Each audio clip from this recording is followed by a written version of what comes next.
안녕하세요. 세계경영입니다. 국민성이란 것은 굉장히 복합하고 주관적인 개념이지만 동시에 그 나라의 질적 수준과 가능성을 짐작할 수 있게 해주는 지표가 되기도 합니다. 단순히 인종의 외모나 그 나라의 경제적 상황이 열악하다는 이유로 우습게 보고 멸시하는 것은 아주 천박한 자세입니다. 누구든지 어려운 시기는 있기 마련이니까요. 그러나 본인들의 처지 파악도 제대로 안 된 상태에서 보기에 좀 만만한 나라, 물론 실제로는 전혀 만만하지 않지만 본인들이 그렇게 느낀다는 이유로 공공연히 적대감을 드러내는 국민들에게까지 웃는 얼굴로 대해줄 필요는 없겠죠. 근 몇 년 사이에 그 미천이 적나라하게 드러나는 바람에 많은 한국인들에게 호감을 완전히 잃어버린 나라가 하나 있습니다. 바로 베트남입니다. 베트남에 급증하고 있는 혐한 세력들은 결코 코로나 시국에서 비롯된 일시적인 현상이 아닙니다. 오래전부터 베트남인들은 한국에 대한 질투와 적대심을 공공연히 드러내왔지만 양국의 경제적 관계 증진 속 훈풍 때문에 수면 위로 드러나지 않았을 뿐이죠. 한국은 베트남의 최대 투자국 가운데 하나이고 사실상 한국의 대기업들에 의해 경제가 존속되고 있는 지경이며 청년 세대의 한류 콘텐츠 소비 비중도 압도적입니다. 그런 만큼이나 베트남의 20대나 30대 남성들, 즉 한류 콘텐츠의 주된 소비층이 아니면서 자국 여성들이 한국에 빠지는 모습을 목격하고 있는 세대들은 그야말로 속이 끓는 심정이었겠죠. 그리고 이들의 한국에 대한 악감정은 생각 이상입니다. 어찌 보면 일본 극우 세력들의 심경 변화와도 비슷한 구석이 있는데요. 자국의 성장 가능성에 대한 어렴풋한 전망을 들먹이며 한국의 성공을 평가절하하지만 자국 수도의 지하철로선 하나 10년 넘게 못 갈고 있는 나라에게서 들을 소리는 아닙니다. 스스로가 잠재력이 충만한 나라라고 소개하지만 그놈의 잠재력이 도대체 언제쯤 터질지는 아무도 모르고요. 한 베트남 유튜버가 한국인들은 왜 그렇게 일본을 싫어하는지에 대한 주제로 올린 영상에 베트남의 많은 혐한 네티즌들이 나누고 있는 대화들은 그야말로 가관인데요.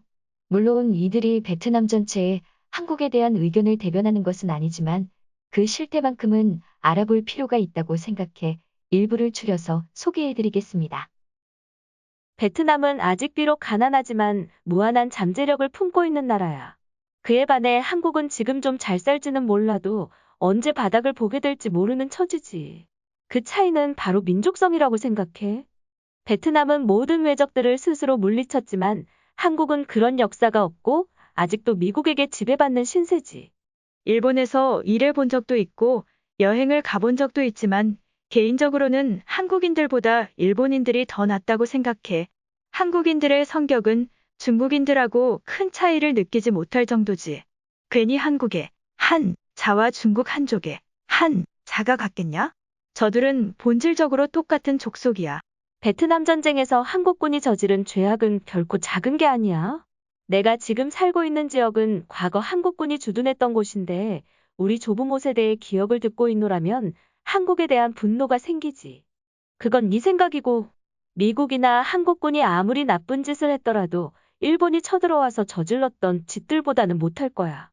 한국이나 일본이나 똑같아. 둘 다 우리나라를 모질게 괴롭혔던 놈들이라고. 전쟁이 끝난 지가 언젠데. 오늘날 한국과 일본은 베트남에 엄청난 양의 투자를 하고 있는 나라야. 우리나라가 그들로부터 얻고 있는 이익을 생각해서 이제 좀 그만 전쟁 얘기는 잊어버리자고. 뭐 잊어버려도 상관없긴 해.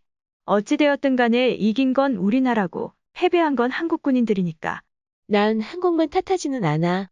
따지고 보면 한국과 일본, 중국 이렇게 세 나라 모두 싫어. 세 나라 다 베트남에게 해만 끼치고 있으니까. 우리 베트남도 똑같이 일본에게 여러 악행을 당한 나라지만 한국과는 차이점이 있어. 바로 우리는 과거를 극복하고 미래를 볼 줄 안다는 거야. 비록 일본의 과거는 용서하지 않지만 그럼에도 일본의 좋은 점을 취하고 관계에서 최대한 이익을 얻으려고 하지. 한국은 맨날 일본과 싸우려고 드는데 한심한 꼴이야. 한국인들의 일본에 대한 감정은 우리 베트남인들의 중국에 대한 감정과 비슷해. 그냥 그렇게 이해하면 되는 걸 굳이 한국이 싫다 어쩐다 할 필요는 없는 거야.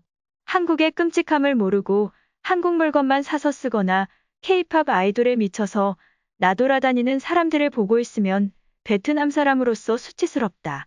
한국도 그렇고 태국도 그렇고 과거 베트남이 미국과 벌인 전쟁에서 막대한 이득을 얻은 나라들이야. 마음에 들 수가 없지. 남베트남이 멸망하지 않았다면 지금 한국의 자리는 우리 베트남이 차지했을 거다.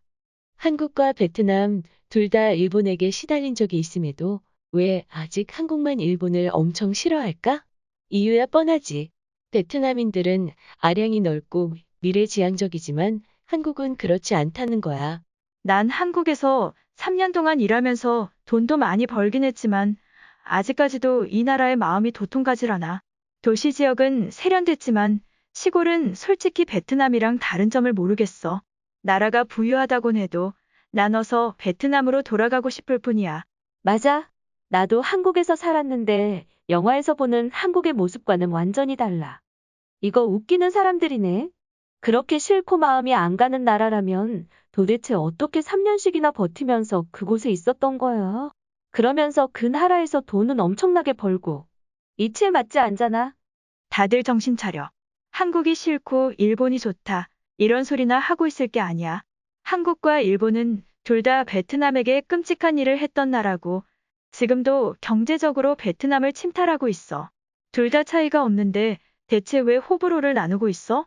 오늘날 한국이 이 정도까지 잘 살게 된 것은 솔직히 말해서 일본의 역할이 엄청나게 컸다고 생각해. 물론 일본이 저지른 나쁜 짓도 많았겠지만 어쨌든 한국을 근대화해 준 건 일본 아니야? 베트남도 차라리 프랑스가 아니라 일본에게 지배당했더라면 지금처럼 가난하진 않았을지도 모르겠어. 난 원래부터 한국이 싫었어. 주변 사람들이나 여자애들이 케이팝이나 한국 드라마 보는 꼴도 보기 싫다. 무조건 일본 편이야. 삼성 회장 이건희도 그렇고 많은 한국의 부유한 사람들은 대부분 80년 전에 일본에서 교육받은 사람들이야. 그러면서 일본에게서 이득을 얻은 적 없다고 부정할 수는 없을 텐데. 다른 이유는 없고 나는 일본인들이 만드는 어른들을 위한 동영상 때문에 일본을 지지한다. 한국은 바보 같은 아이돌만 만들지.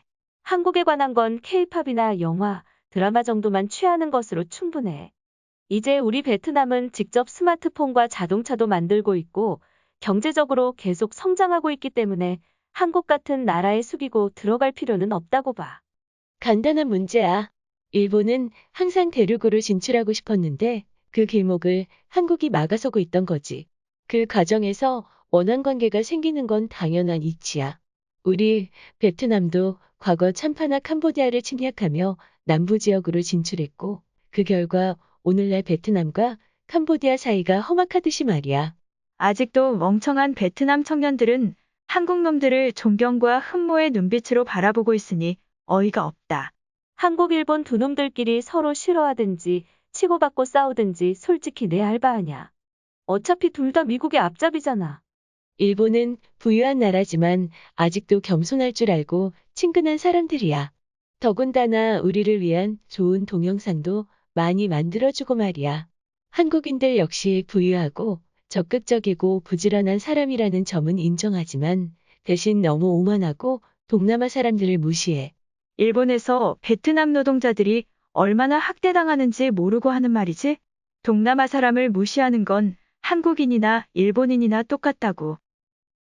시청해주셔서 감사합니다. 세계경영이었습니다.